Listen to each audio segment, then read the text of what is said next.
નમસ્કાર મિત્રો, આજે આપણે જાણીશું ઓક્ટોબર મહિનાનું મેષથી કન્યા રાશિના જાતકોનું રાશિફળ। સૌપ્રથમ વાત કરીએ મેષ રાશિની। ઓક્ટોબરમાં ઘણા ગ્રહો તેમની સ્થિતિ બદલશે, જે મેષ રાશિના કારકિર્દી અને પ્રતિષ્ઠામાં પરિવર્તનનો સંકેત આપશે। અટકેલા પ્રોજેક્ટને નવું જીવન મળશે। પારિવારિક જીવનમાં સકારાત્મક વાતાવરણ રહેશે। અચાનક નાણાકીય લાભ થશે, પરંતુ ખર્ચ પર નિયંત્રણ રાખવું જરૂરી રહેશે। તમે આ મહિને તણાવ અને થાક પણ અનુભવી શકો છો। હવે વાત કરીએ કે વૃષભ રાશિના જાતકો માટે ઓક્ટોબર મહિનો કેવો રહેશે। ઓક્ટોબર મહિનો વૃષભ રાશિના જાતકો માટે સ્થિરતા અને નવી તકો બંને લાવશે। કાર્ય ધીમે ધીમે સુધરશે અને ભાગીદારી અને નેટવર્કિંગ સફળતા લાવશે। સામાજિક છબી સુધરશે અને નાણાકીય લાભ મજબૂત બનશે। પ્રેમ અને સંબંધો વધુ સુમેળભર્યા બનશે। ચીડિયાપણું અથવા એલર્જી થઈ શકે છે, તેથી સાવચેત રહેવું પડશે। હવે વાત કરીએ મિથુન રાશિના જાતકો માટે ઓક્ટોબર મહિનો કેટલો લાભદાયક રહેવાનો છે। આ મહિનો મિથુન રાશિ માટે પરિવર્તન અને ગતિ લાવી શકે છે।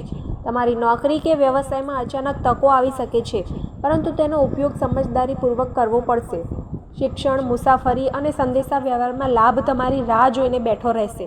તમને પરિવારનો સહયોગ મળશે। જૂના રોકાણોમાંથી નફો મોટા પ્રમાણમાં મળી રહેશે, પરંતુ નવા રોકાણો સાથે સાવધાની રાખવી પડશે। પાચન સમસ્યાઓ ઊભી થઈ શકે છે, તેથી સંતુલિત આહાર લેવો પડશે।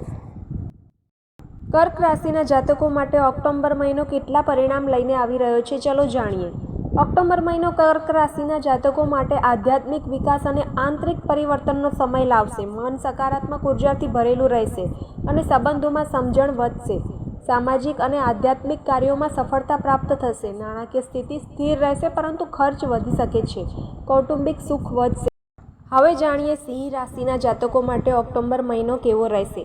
આ મહિને તમારે નેતૃત્વ અને સામાજિક છબી મજબૂત બનશે। મહત્વપૂર્ણ કારકિર્દી તકો, પ્રમોશન અથવા સન્માન મળવાની શક્યતા વધારે રહેશે। સંપત્તિમાં વધારો થઈ શકે છે। સંબંધોમાં સમજણ વધશે, પરંતુ અહંકાર વિવાદો તરફ દોરી જશે। તમારા સ્વાસ્થ્ય પર ધ્યાન રાખો, ખાસ કરીને તમારા હૃદય અને બ્લડ પ્રેશરની બીમારી હોય તો વધારે ધ્યાન આપવું પડશે। હવે વાત કરીએ અંતિમ રાશિ કન્યા રાશિ વિશે। ઓક્ટોબરમાં કન્યા રાશિના જાતકોને તેમના સંગઠન અને આયોજનમાં સુધારો જોવા મળશે। નોકરીઓ અને વ્યવસાયોમાં સુધારો જોવા મળશે, ખાસ કરીને લેખન, વિશ્લેષણ અથવા સેવા ક્ષેત્રોમાં નાણાકીય લાભ મહત્વપૂર્ણ રહેશે, પરંતુ અણધાર્યા ખર્ચાઓથી સાવધાન રહેવું પડશે। સંબંધોમાં નાની નાની તકરાર થઈ શકે છે, પરંતુ વાતચીત જાળવી રાખવી પડશે।